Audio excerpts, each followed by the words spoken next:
Hello and welcome to the Gooner Talk, back again with you guys for another episode of what is our Arsenal preview series, a show in which we look ahead to the next Arsenal fixture. And always, of course, we are joined by our members from the Discord server as well to do so. Massive game to talk about today, Arsenal against Manchester City in the Premier League. Very exciting indeed. Arsenal have a great chance this time of getting a result with no Kevin De Bruyne and no Rodri either for the match. But there's lots of injury worries of our own to discuss and talk about, and we're going to be doing plenty of that with our guests. Apologies for the slight late start. There's only one man to blame, and that's Carter, our debutant. How you doing, mate? You good, you well? I'm good, Tom. Nice to be on the panel. I think I was here once long back. I don't remember, 2 years ago when I was a student. Wow, yeah, I would have definitely forgotten that.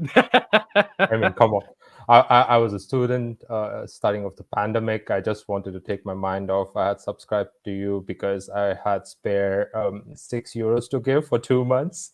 So thanks, mate. For 2 months, I was a member. I feel bad now that I've forgotten. No issues. It happens. Come on. I wasn't online for a long while. And yeah, finally, I'm back as a member. Great to have you back, mate. Great to speak with you. But yes, and I'm glad I can hear you finally now as well, which is definitely a positive tip. When you steal your wife's laptop, it works fine. I've nearly had to do that myself with all the issues I've been having microphone-wise, but hopefully they're standing firm now. Also joined by Mike. How you doing, Mike? You good? You well? I'm very well, thanks, Tom. Good day to you all. Hi to everybody in the chat box. Absolutely. How are you doing over in the Australian? I was going to say it's not really the outback, is it? The outback would be like the middle of Australia, right? Yeah, I am rural, but not quite outback. So, but it's good. It's warming up. It's summer's on its way, so that's always a good thing. That's why I'm here. You say that, but isn't it going to be ridiculously hot out there in the summer? Like silly degrees. Oh, it is. But I mean, that's where you've got aircon and that sort of stuff. My missus is going out to Australia in November for just over 2 weeks, so she's going to report back and let me know how uncomfortable that it is in November. November shouldn't be too bad. Okay, we'll have to wait and see. And making up our quartet this evening, joining again is Alex. How you doing, Alex? You good? You well? Yeah, I'm not too bad, thank you. Delighted to be on again. Probably people get a bit tired of seeing my face, but so tired, so tired. But no, it's great to see everyone and in the chat box as well. Absolutely, and thank you to everyone joining us in the chat box. Really appreciate all of you. Please do drop a like on the video and subscribe to the channel if you're new indeed. And if you'd like to be like one of these lads and join us for our preview shows, join up to the Discord server as well. I'm really trying to encourage more debutants to come on the show. It's difficult coaxing them out of kind of their timidness, if you like. But hopefully we can get more onto the channel very, very soon as well. Carter, I'm going to start with you, mate. Man City, are you scared? Are you scared of Man City? How are you feeling ahead of this one? I'm not scared of them, but am I scared of Arsenal? Yes. Fair enough. Why? Because we are our own enemy. We did this. We were 2-1, really comfortable against Fulham. Bam, a mistake, a goal. It's 2-2. Again, against Tottenham, we were 2-1. Yeah, control the game. No, we gave away the ball. It's 2-2. And against Man U, yeah, they did not do much, but we had the control of the game. Gave away the ball. Another goal. I don't know about Forest. I don't remember exactly. And yeah, last week, Lens, is it? Yeah, Lens, the same thing. Gave away the ball and it's a goal. So every time we give away the ball, it's always a goal. And Man City don't do that. And their defense, I think it was last year's stats. I don't remember this year's. Diaz made literally like 0 errors, which led to something. Or he made 0 errors. I'm exactly not sure what the stat was, but he made no errors, basically, for something, leading to goals or leading to something else. I don't know. Yeah. So we are our own enemy. We make mistakes. We are not switched on. Sometimes I feel like there are a couple of players who are not switched on, especially Zinchenko. He has improved a lot with defensive abilities. He has learned how to intercept at the right time and not go overboard with his interception. But at Lens, he was going diagonally rather than taking at least pushing Rice ahead and trying to wait it out and give it to Rice and then make a build-up with Odegaard or Havertz. I don't know. He just tried to put it diagonally to Havertz directly and they would intercept it. He did this twice, 4 times. I don't remember exactly. I didn't keep a count of it. But yeah, he did it a couple of times, I would say. So we are our own enemies. If we cut away all the mistakes and if we play exactly like how we did, but a little bit more cohesion against City, like the first time in Community Shield this year, we are going to win this. Yeah, I do tend to agree. Mike, it's obviously always a game that brings with it the narrative that we've not beaten Man City in the Premier League under Mikel Arteta. Do you feel like this is the first time that it's felt very achievable, considering who's not going to be there for them? Yeah, I must admit my confidence in it has changed somewhat over the last week or so. No return of Martinelli, Saka being where he is. It's a big loss not having either of those two, because they've been a central part of much of what's been successful about us over the last 12 months. So if we play City with our best 11, whatever that, or best 13, then I think we're in a great place to take them on, even if we've got Rodri and De Bruyne. Without those two, I'm not going into this game quite as confident, although still feel relatively optimistic we can be competitive enough to perhaps pinch a win. Alex, do you think that Man City will miss Rodri more or De Bruyne more for this game? That's a good question. De Bruyne's got this really annoying record against us. Like, he seems to always have such a pivotal part to play in these games. But for them, Rodri is such a massive player, and obviously they didn't have him for the game at the weekend, and they lost at Wolves. So it's difficult to pick. I think what De Bruyne offers is not something that any other player in the world offers, in terms of his range of passing, his ability. And I think that's one thing that we are probably yet to see.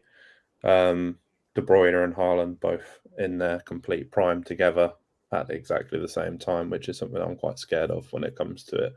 But I think they'll miss Rodri because of his I suppose stability that he offers to them. I'm not saying that without them they're going to be completely unstable, but he does similar work to what Rice has done for us in terms of clearing up, keeping the pressure on by winning the ball back as quickly as possible and as high up as possible. And I think I've picked. Well, when we do the teams, you'll see who I've picked, and I'll tell you why I've picked them. But it is, you can't go to City and just let them play, because regardless of who they're missing, the players that they've got, you can't just sit back. And I don't think we will, but that is where you can fall into a trap of thinking, we can hold out for 90 minutes. But can you? Even without... I don't think you can, No. to be honest. No, it's almost an inevitable. Like, you think about that Anfield game last season where we went 2 up and then tried our hardest to keep that 2-1 lead after conceding at halftime, just before halftime, and it was almost an inevitability they would score, and they did. So it would be, I think, naive to think that we would approach a game, go a goal up, and then just try and hold, because there is such an inevitability about City. Carter, obviously the big talking point of today has been Bukayo Saka, because he's been called up for the England national team. I said on this morning's show that I'd lose my massive head if he was called up by Gareth Southgate. I managed to get all of my frustration out in an article which I wrote and has been published, so you can read that on the FL website, people, if you like. But what are your thoughts about him being called up, and what do you think that means for maybe his availability this weekend? I don't think so. It's going to be available, even though he probably might come on maybe after halftime, when if it is really required that he is the one who needs to change the game for us. But with respect to Saka going to England, we know he's their star. I mean, him, Bellingham, Rice, and maybe one more person. These four are their Foden, I guess. stars of the Kane. Annoying, We don't Harry say his Kane. name. Kane. Harry Kane. 4 or 5 people who are their stars. And Southgate doesn't care. He's going to play Saka for 90 minutes. And I don't want that. I don't care if Saka doesn't play against City. I trust this team to have enough to do. It is just that Arteta needs to believe, okay, Jesus is going to work on the right.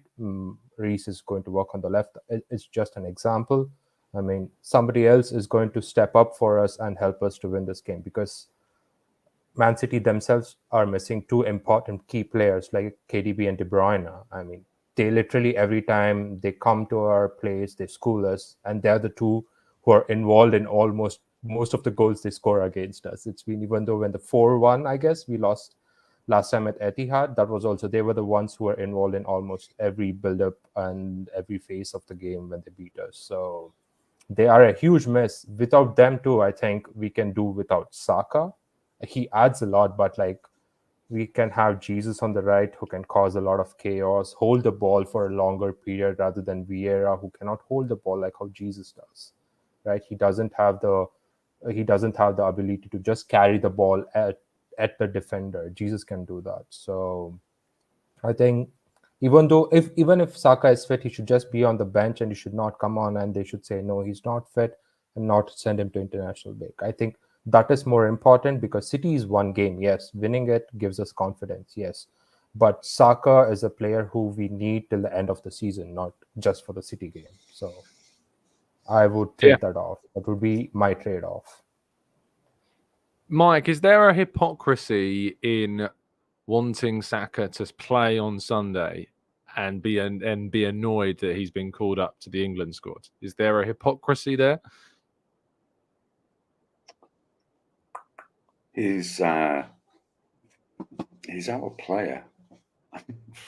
If he's going to play, I would rather he started for us at the weekend. If there's any chance that he's going to play for England at all, and of course we're never going to know where he's at. Arsenal aren't going to release exactly how he is, what he's doing, because they don't want City to know. As fans, we are always deliberately kept in the dark to some degree about particularly if somebody's on the verge of they may or may not play. But I would certainly, if there's even a sniff of a chance that he's going to be okay, and that injury isn't severe in any way, shape, or form, I would play him, because you can be damn sure Southgate will. So why should he get the benefit on an England team which really, really doesn't need him? Look at the opposition they have. Why should they get the benefit when if he is able to play? Because he will. Southgate will play him. But is it hypocritical to want him to play for us and then complain that England then play him? Oh, I think the longer the pause, the more honest the answer is usually the way. yeah. Oh, perhaps a little. But in terms of necessity, in terms of the importance of the fixtures, I would say it's Italy and Australia, is it? Yeah, Australia on Friday and friendly, and then a European qualifier on Tuesday. Yeah, in terms of the importance of the fixtures.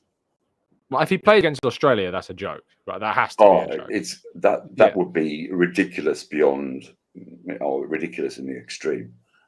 So hence it will happen. Oh yes, it will. Yeah, of course it will. So yeah, perhaps a little bit, but in terms of the importance of the games, if he's fit and he plays some part of the Italy, he should be playing for us on the weekend. Yeah, Southgate said that Arsenal are assessing him and that there's 7 days to the I think he said 7 days or something like that to the Australia game, and then it's 5 days to the Australia game, and then it's like another 3 more days to the Italy game. It just felt like he was trying to find any excuse to use him, saying there's this length of time until this game and this length of time to recover to the next game. And it's just so incredibly frustrating. But yeah, I got all of my anger out in that piece I wrote. So yeah, feel free to go and give that a read. I did put it in the Discord server. Alex, obviously the other big potential returnee for Arsenal was Thomas Partey for this game. He was on the bench on Tuesday. I think had Arsenal maybe have gone a few goals up in Lens, we might have seen him come on and get some minutes. Frustratingly, we weren't able to really gift him that. But would you start him knowing that he's not played football for quite some time? Is he so important that you'd kind of risk him throwing him in? Yes. Yeah. Why? Because I think we need the balance of Partey and Rice really, really badly. Our midfield is going to struggle anyway, I think. With City's movement, City's players who could get in between the lines, it's going to be a big struggle. And to have 2 players who are as good at defensively, like in terms of their positioning, in terms of being able to break the ball up, Partey and Rice are both destroyers in that sense of how they operate and the physical presence that he brings. Yes, maybe he's injured or still is a little bit injured, but I think if you're putting him on the bench in a squad for a Champions League game, then he can start for me. And I think it's reflected in my team. So yeah, I want him to start, and I think he probably will. Do you think that partnership with Rice is something that we might see established going forwards, or do you think that Arteta might return him to that hybrid fullback position that he played in at the start of the season?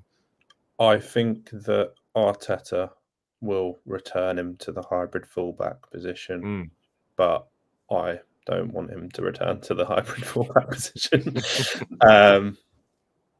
I think it's difficult because there's some, tactical or otherwise reason that Arteta's doing it, and I'm not going to claim to know more about it than him in any way, but that if he's decided to do it, then he's going to do it at the end of the day. So I think we have to think about the positives of that. But I think as in we're going to be doing a lot more defending against City than we are against most other teams in the league. I think a lot of the time we dominate possession, but I can't really see us dominating possession against City. It'll be nice, but it's a difficult one to play out of. But I think that Rice and Partey together give us the best chance of winning, and I'll explain more when we do the actual team. Sure. There's a reason for. Yeah, I think that there's a chance we might see Partey go into that hybrid position again. I get people's real kind of frustration with it, especially because obviously the last game it was the Fulham game where we dropped points, and that was obviously annoying for people. I talked through the statistics, as people well know, on that show we did in the reaction, and he was showing more going forwards and defensively playing there. Arsenal was showing a lot more. I think the potential for it to work was there, but if I'm being very honest, I still think that Arsenal with Rice and Partey and Odegaard as a midfield 3 is our best midfield. I think that is our best grouping of midfielders. And our best team in an 11 includes those 3 as the midfield starting 3. So it's difficult. Whilst I understand the theory, I think put into practice, there are things that we can do better. I think that Jurrien Timber's absence was a big part of why that persisted maybe as more as it did. And maybe you wanted to see if it could carry on. And then when Timber came back next year, we would see where and what it was meant to do. But yeah, let's wait and see if that turns out to be the case when Timber does come back, and when, of course, Partey comes back fully fit, if that is indeed this weekend. But let's go to the lineups. Mike, we're starting with your team. Talk us through it and why you picked who you picked. Okay, so Ramsdale, then back 4, White, Saliba, Gabriel, and Zinchenko, and then midfield, as we've been discussing, Rice and Partey and Odegaard. And then up front, I've gone for Jesus, Nelson, and Havertz up front. So Ramsdale, I'm not going to let it go. I don't think he'll pick Ramsdale, but that's my desired. These are choice of desired keeper. lineups, of course. Yes. Yes. So I've got to try and sort of avoid my emotional animosity towards what's happening with Ramsdale. But what happened at midweek? I mean, I think that was the error by Raya was catastrophic in terms of the game as a whole. I think that the error by Raya has been made worse because of the situation with Ramsdale. Because I think that the pass out from Raya is like it's a catastrophic error in the context of the game, because obviously it turned the tide of things. But it's a pass that I can see both goalkeepers doing all the time. Sure. And it just happens to go wrong. Do you know what I mean? And I think because of our attachment and the emotion of this debate, I think that error in particular has kind of been whipped up into this kind of chaotic debate now. But isn't that exactly the point, Tom? That it is the sort of thing that Ramsdale would do. So at this stage, you are looking at both keepers. Ray had a very easy time against Everton and PSV. So at this stage, I'm not. You can roll out stats till the cows come home, but from a seeing the difference between Ray and Ramsdale, I'm not seeing it right now in terms of making a massive difference. Yeah, you could say Ray is perhaps a little better picking the ball out of the air, which is good.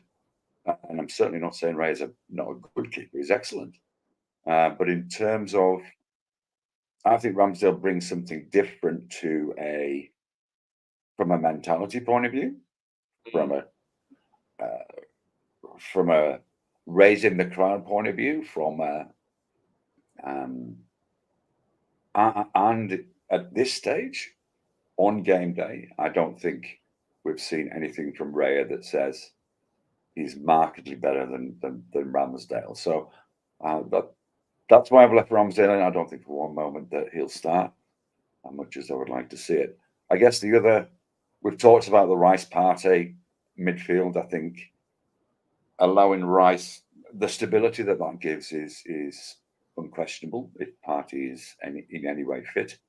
And I think Rice will give us more strength as we try to press a little higher than perhaps any of the alternatives that we've got. Then Havertz has had his best game for us up front. The game he played against City in the Community Shield is possibly his best performance in an Arsenal shirt. I don't think he was bad actually on during the week in the first half particularly. And Nelson, I don't think Trossard was.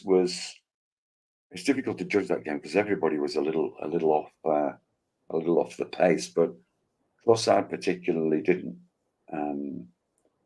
Looked rusty. It looked as though he'd missed a few games. He wasn't firing quite as much as perhaps we'd hope. Although, of course, it was him that scored against City, wasn't it, in the Community Shield? Yeah.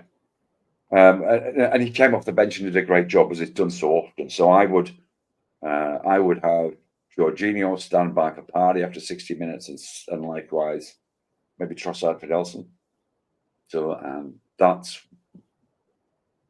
where I'm at with it all, I think. And then Havertz to. Oh, sorry. I kicked the bucket early there. Go on. It's his time. It's his time. I really hope that if there is a chance to see him shine, it's this game, Mike. Like, because this would be. Yeah. I mean, the derby was obviously the last chance, and we didn't get it.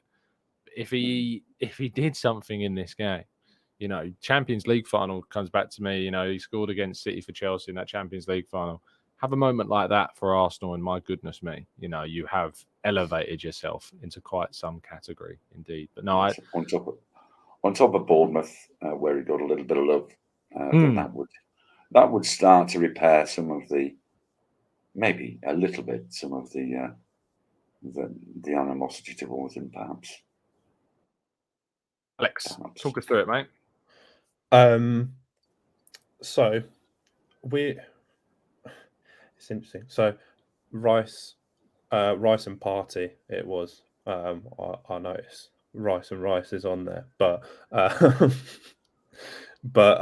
it's meant to be Rice and Party, but the reason why I say that they both should start is because then Zinchenko can start for me. If Party is not in, I wouldn't start Zinchenko. I'd start Kiwior. I think Zinchenko up against Man City's wingers and forward players just makes me a little bit nervous.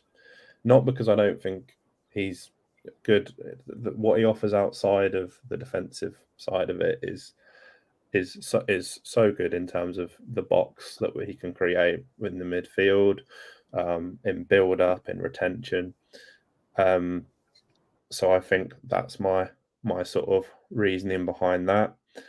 So we've seen little glimpses of Rice driving through the midfield, and I think it's something that can be unleashed a little bit more once Party's back, because I actually think that side of his game is something that is very impressive and is something that's quite powerful in terms of for us, because we've got some good ball carriers, but not necessarily in the midfield, I wouldn't say, So I've started him. Then you've got Gabriel Saliba, White, Party, Rice, Odegaard. I think he'll have a good game. I've put Rice as my star man because I think he'll be key to the defensive side of it. Then I've put Havertz up front. I think we know it's interchangeable, the front three, or maybe the front five, whatever you want to call it. They sort of interchange a lot. They pop up in different positions. I think that in terms of pressing City, that is the best team that I think we can put out with the players that we've got. Don't get me wrong, I also think Saka will start, but I know that he's, whether he's injured or not, it remains unclear. But I think that one thing, just to add to that Saka argument, is there's been a lot of reports saying, "Oh yeah, well players are injured all the time, and they play," and that is very, very true. But if a player keeps having to come off because of the injury, 3 games in a row, from a sports science point of view, that means that muscle is being overworked, or whatever it is that is the precise muscle that's being injured. It means it's being overworked, and the more and more you do that, the more risk you put towards somebody actually getting a long-term injury.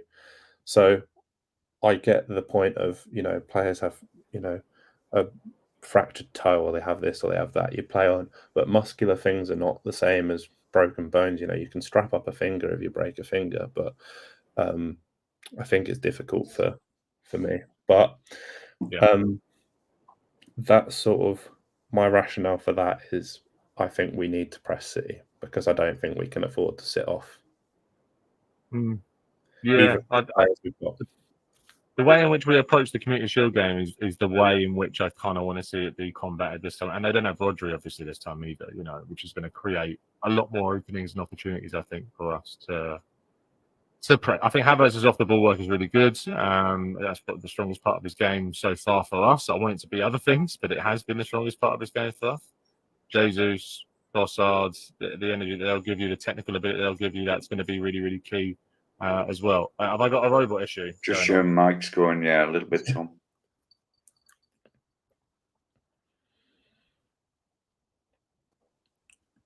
Hopefully we're back. Are we back?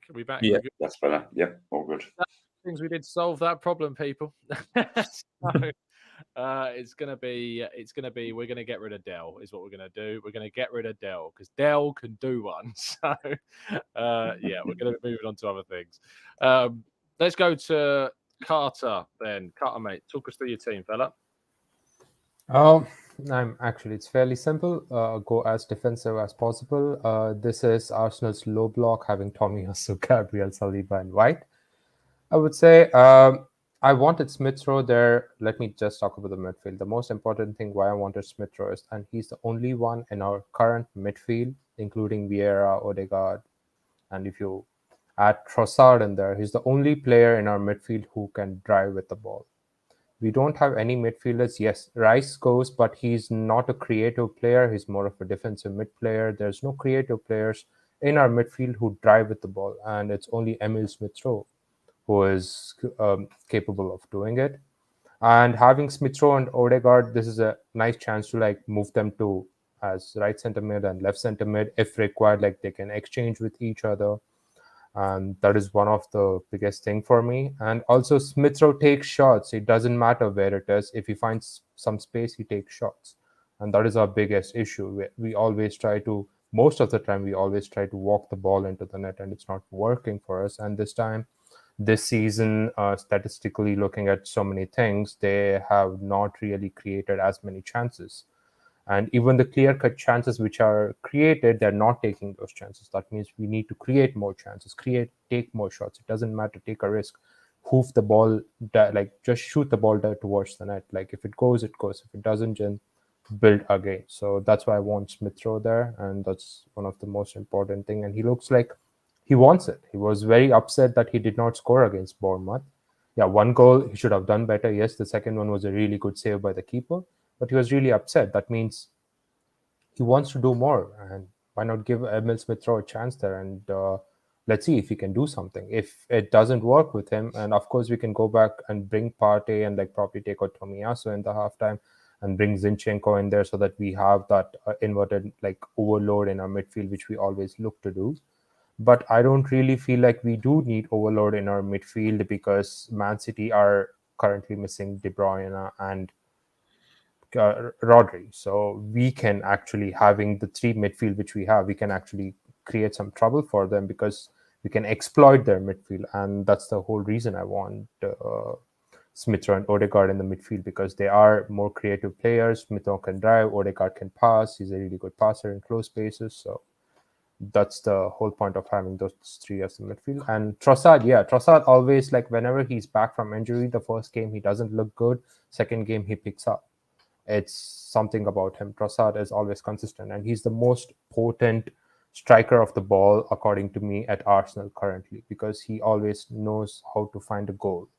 That goal against Everton, it was just deflected. It was like I didn't know how he did that. I was like, so cool. The same way he takes a lot of good shots. He has a good range, actually, even though he can take like yesterday's Julian Alvarez goal against Leipzig. City scored. I mean, Trossard is capable of that. So that's why I want him there. He's capable of scoring those goals. It's just that Odegaard and Smith Rowe should make sure they should be able to provide Trossard, like put him in closer to the goal, and Smith Rowe can go wide, and Trossard can like move with him on the left side. And the same with the forward line, Havertz and Jesus. If there's necessary, Havertz can move to the right and Jesus can move to the center. And that was the biggest mistake for me, according to me, that we did against Lens. Vieira came, I had no problems with Vieira coming. So either Vieira should have played as left center mid, Havertz should have played up front, and Jesus should have gone to the right rather than sticking with Vieira on the right. That's where we failed. If that probably would have changed, as Havertz can hold the ball up, and there's a lot more chance of getting Trossard and Jesus involved, even though they don't have pace, but they can make runs. Trossard, I remember that, which was that the third goal or the fourth goal against PSV we scored. The Jesus goal was the third goal, wasn't it? So when we scored, where the Gabriel put Trossard through and Trossard carried the ball, he stopped the ball and he was able to find the right pass. So Havertz will be able to make sure Trossard and Jesus have enough time to like make that runs, even though they're not as quick as Martinelli or Saka. So as Havertz has that in him to like hold the ball, like able to hold the ball when he's defending, That's why I want Havertz up front, and Havertz can make runs to the channels as much as possible. And I want Odegaard to improve his like long range passing. Like we try to say, oh, is Odegaard the best like with respect to De Bruyne. No, he's not. I'm sorry, but like I'm being honest, Odegaard can be as good as De Bruyne, but he currently lacks that range of passing which De Bruyne has, and he also lacks that carrying of ball. He carries the ball, yes, but he doesn't dribble past players like Kevin De Bruyne is capable of doing that. But Odegaard is also capable. I believe in him because he has so much talent. He's able to do, if he changes his body position or whatever he needs to do. I don't know that, but like football people will know better than me. They can teach him, and he's capable of like sucking those information in and like implementing it in his game plan. He can be like the world's best if he wants to, and I want him to be, as he plays for us, and he's my best player in the team because I like the captain, the way he reacts, the way he presses the ball and everything. Just that I want him to add these things to his arsenal, and I think this is a good game to try it out with Smith Rowe being there running at their defenders. Odegaard can like maybe drop a little bit deeper and use that range of passing to try to put through Havertz as much as possible, or Jesus on the right. I don't know. I hope that is what I'm trying to do. And my defense, it says as it is. I want as defense as possible because Man City can just create goal out of nowhere. Alvarez last night was a biggest example, I could say. So make sure you're defending and do not let the runners just run and score a goal how Lance did against us the second goal. So yeah, that's why I have this line. Lovely stuff. Well summed up. Just quickly to go through mine, very few changes to what the guys have already said. Raya White, Saliba, Gabriel, Zinchenko, Partey, Rice, Odegaard, Jesus, Havertz, Trossards is the team. Just about all the talk about Raya Ramsdale, the reason why Raya is the keeper here is I think if you're going to have a chance of beating City, you need your keeper to have an absolute outstanding day. And I think that, to have a chance of keeping a clean sheet, it's going to come down a lot to the goalkeeper. If it was Ramsdale starting, I think I'd have him as the 5-star player as well here because I just think you need that keeper to have a special day when you're going up against them. So that's why I've got him as my star player for this game and willing it into existence. Havertz playing up top. This is, of course, if Saka is not fit. If Saka was fit, Jesus would go at centre forward, Saka at right wing. I think most would probably agree. And Havertz would have to make do with a place on the bench because I think Rice, Partey, Odegaard is the midfield trio that I'd like to see us use to the best of our ability. If this was an away game, I think I'd be tempted to play Tomiyasu at left back. With it being at home, I've gone with Zinchenko for the build-up. So that's it. Let's go to predictions. Carter, we'll start with you. Scoreline and scorers, please. 2-1, both the goals scored by Havertz. And City, Alvarez is going to score. He will, because we will do all our best to keep Haaland quiet, but Alvarez will pop up and score a goal. So, and I will have him on my fantasy team, so I don't mind scoring. And but 2-1 for us. Yeah.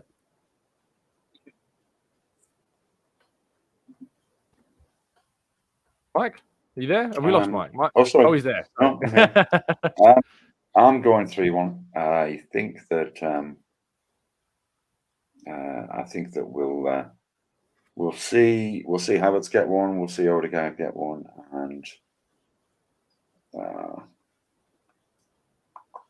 let's see Gabriel get a late header. I think, that would do me 3-1. Thanks.